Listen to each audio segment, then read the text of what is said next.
साथियों नमस्कार। इससे पहले मेरे पिछले अड्डा में आप सबसे बातचीत के दौरान मैंने कहा था कि पाकिस्तान भले ही चाइना के बेचे गए कबाड़ जो उनको दिया गया है हार्डवेयर और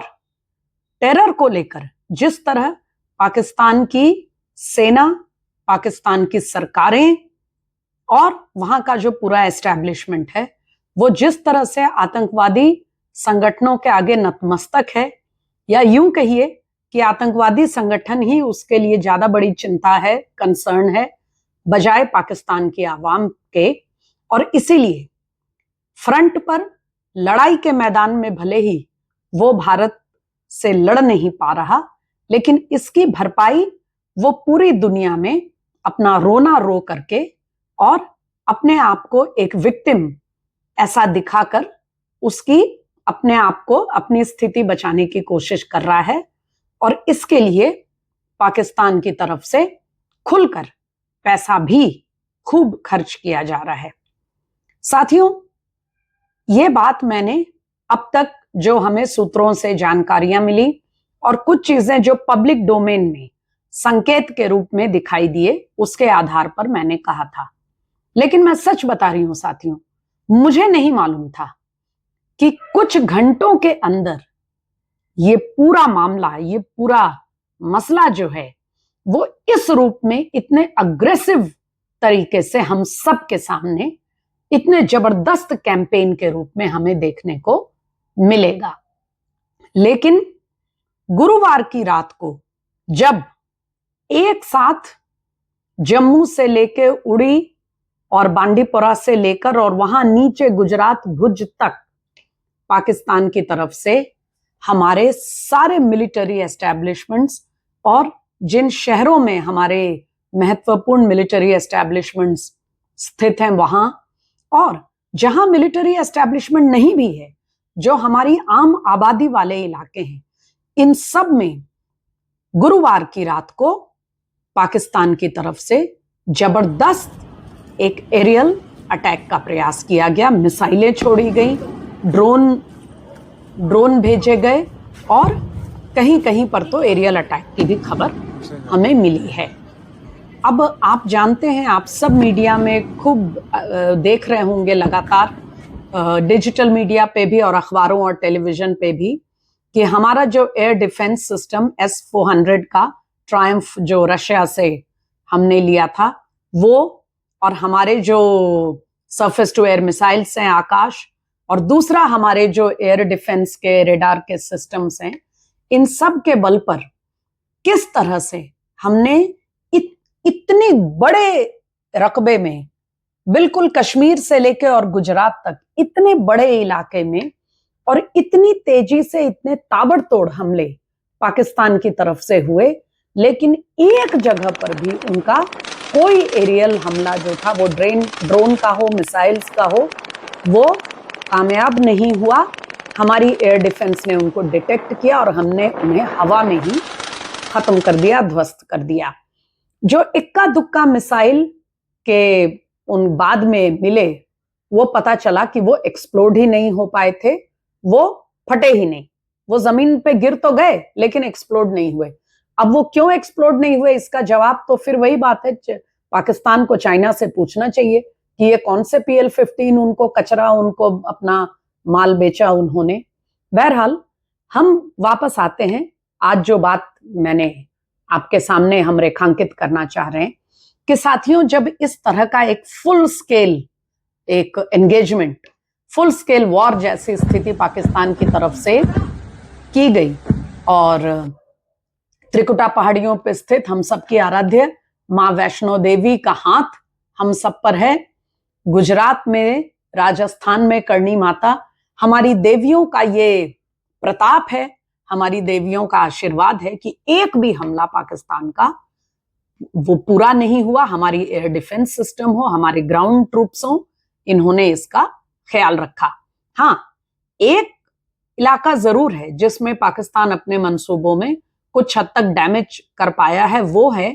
कि एरियल अटैक के साथ साथ जो LOC के किनारे बसे गांवों पर जो पाकिस्तान ने अंधाधुंध फायरिंग और शेलिंग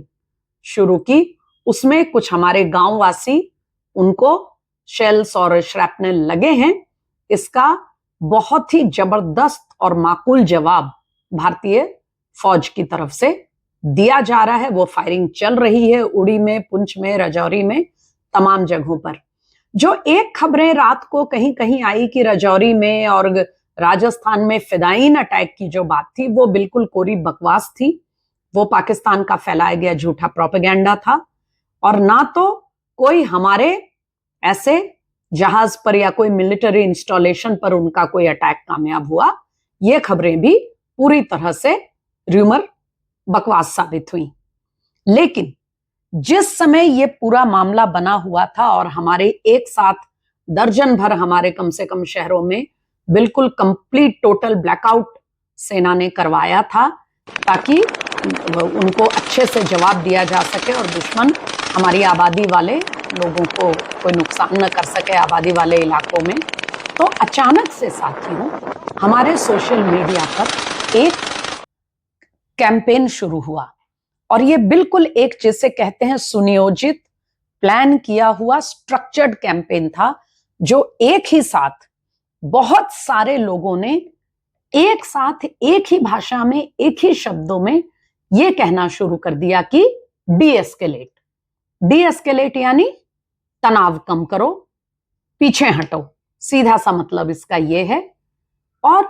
कुछ लोग तो डी एस्केलेट करके रह गए, क्योंकि शायद उन्हें लगा कि इतना कहना ज्यादा इंपैक्टफुल होगा। कुछ उसकी एक लंबी चौड़ी, उसके पीछे एक रीजनिंग, एक फिलॉसफी देना शुरू किया, और फिलॉसफी ये दी गई कि युद्ध कभी किसी के हक में नहीं गया, युद्ध में इधर के लोग मरे या उधर के लोग मरे, मासूमों की ही जान जाती है। आज तक दुनिया का कोई भी युद्ध ऐसा नहीं हुआ जिसका अंत कोई संतोषजनक या खुशी का अंत रहा हो। युद्ध में हमेशा मानवता की हार होती है, और इस तरह की तमाम फलसफे खूब पूरी रात। और साथियों, मैंने खुद बैठ करके पूरी रात सवेरा सूर्योदय होने तक इस पूरे कैंपेन को मॉनिटर किया, और मैंने ये पाया कि किस तरह से सुनियोजित, प्लान तरीके से एक साथ एक समय पर इस कैंपेन को चलाया गया, इसको लोगों ने पुश किया। अब आते हैं कि वो कौन से लोग थे। अब चूंकि साथियों ये कई सौ लोगों की संख्या है जो लोग इस डी एस्केलेट कैंपेन में जोर शोर से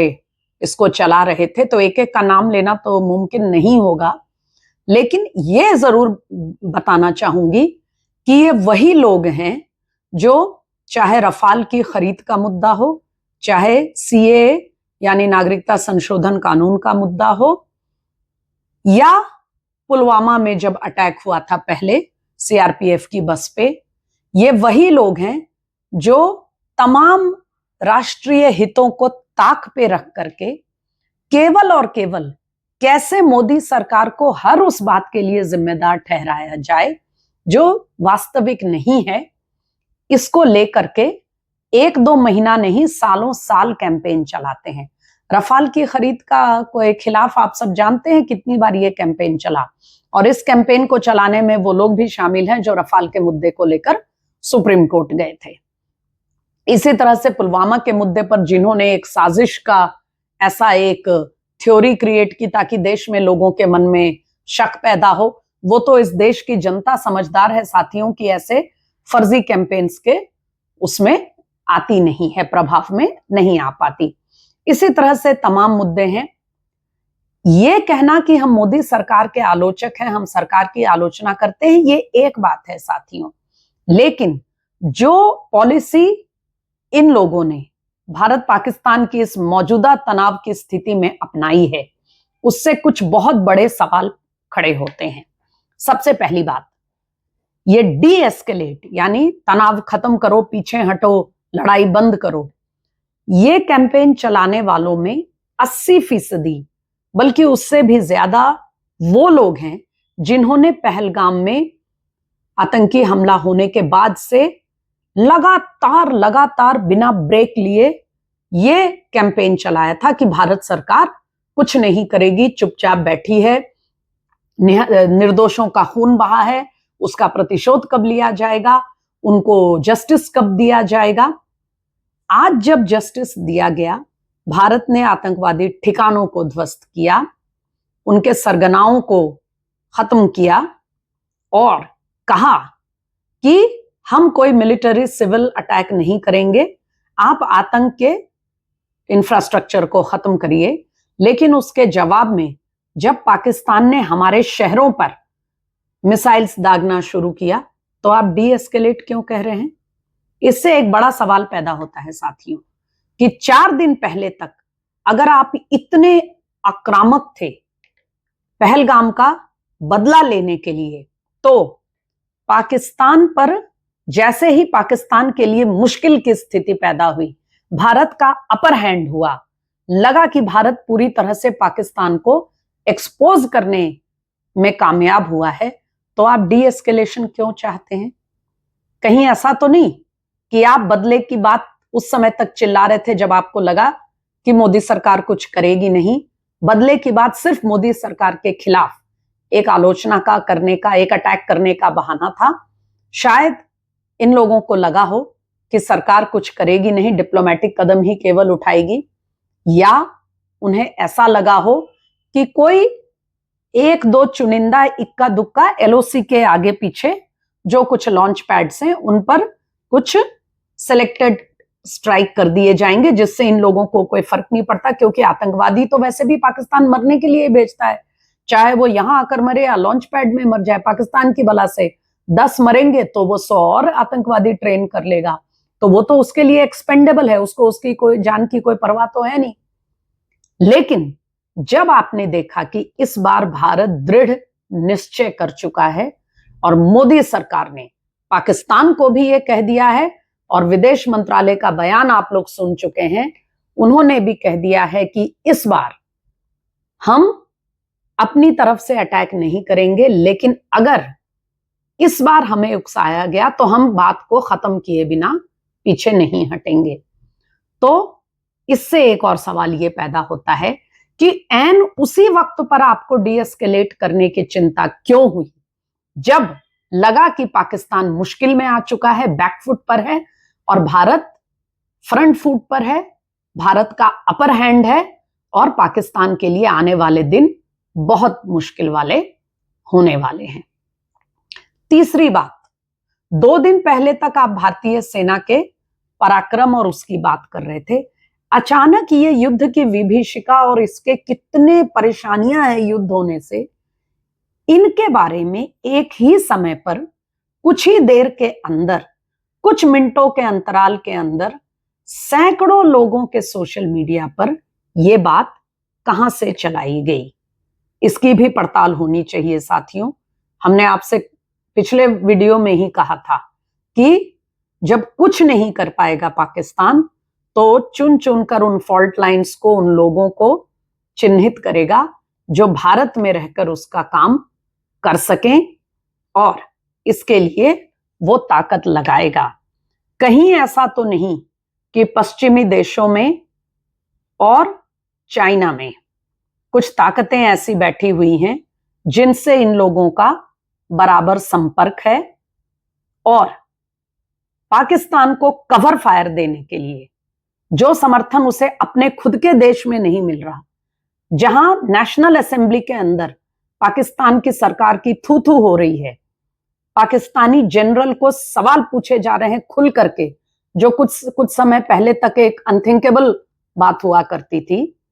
तो वहां तो पाकिस्तान की सरकार और सेना को लोग पीछे पड़े हैं। लेकिन यहां हमारे देश में कुछ लोग बैठे हैं जो नहीं चाहते कि पाकिस्तान की मुश्किल बढ़े, भले इसके लिए अपनी सेना, अपने देश के मनोबल को ताक पे रख दिया जाए। साथियों, दुनिया में कौन सा देश ऐसा है जहां की सेना जब आगे बढ़ रही है, जब देश दुश्मन से लोहा ले रहा है और दुश्मन मुश्किल में है, तब आप अपने ही देश को पीछे हटने के लिए कहते हैं? ये दुनिया के किस देश में ऐसा होता है, आप हमें बताइए। इसीलिए हम चाहते हैं द वायर को बंद किया गया, क्योंकि वो बहुत खुलकर पाकिस्तान के प्रोपेगेंडा को सिर्फ चला ही नहीं रहा था बल्कि प्रचारित कर रहा था। हम कह रहे थे हमने आतंकी ठिकानों को निशाना बनाया, तो वो पाकिस्तान की ये दलील को प्रचारित कर रहा था कि हमने इनोसेंट्स पे हमला किया। हम कह रहे थे कि हमने पाकिस्तान के हमलों को ध्वस्त किया, तो वो कह रहा था कि पाकिस्तान ने भारत के जहाज गिराए हैं। कौन सा जहाज गिराया है बता दे। खुद पाकिस्तान के डिफेंस मिनिस्टर का कहना है कि मैंने तो सोशल मीडिया पे देखा था। तो फिर पाकिस्तान के इंटेलेक्चुअल्स और उनके नेताओं को लेकर के अपने प्लेटफॉर्म पे आना और उनको पूरा एक फ्री रन देना, एक खुला मैदान उनको देना कि वो खुल करके भारत के खिलाफ प्रोपेगेंडा चलाएं और उसको दिखाना। आज वायर को बहुत शिकायत है और वो इसको संविधान की दुहाई दे रहे हैं, लेकिन वो ये भूल गए कि उनके द्वारा चलाया गया प्रोपेगेंडा दुश्मन के लोग इस्तेमाल कर रहे हैं अपने बातों में, उनको सबूत के रूप में दिखाकर। साथियों, ये समझना बहुत मुश्किल हो गया है कि इनका प्रोपेगेंडा पाकिस्तान अपने फायदे में इस्तेमाल कर रहा है या उनका दिया हुआ प्रोपेगेंडा ये पाकिस्तान को फायदा देने में इस्तेमाल कर रहे हैं। कुल मिलाकर ये दोनों ही रूप से आप इसको देखें, दोनों पहलू को, तो ये भारत के हित के खिलाफ काम कर रहे हैं। और ऐसे नाजुक समय में, ऐसे संवेदनशील समय में आप संविधान या फ्रीडम ऑफ स्पीच का, अभिव्यक्ति की आजादी की आड़ लेकर के आप अपने देश के सेना का मनोबल नहीं कम कर सकते, आप झूठी खबर नहीं दे सकते अपने देश की सुरक्षा को लेकर, और अपने देशवासियों के खिलाफ नहीं जा सकते। और अगर ऐसा होगा तो इस पर कार्रवाई लाजिमी है, भले ही ये आपको नागवार गुजरे।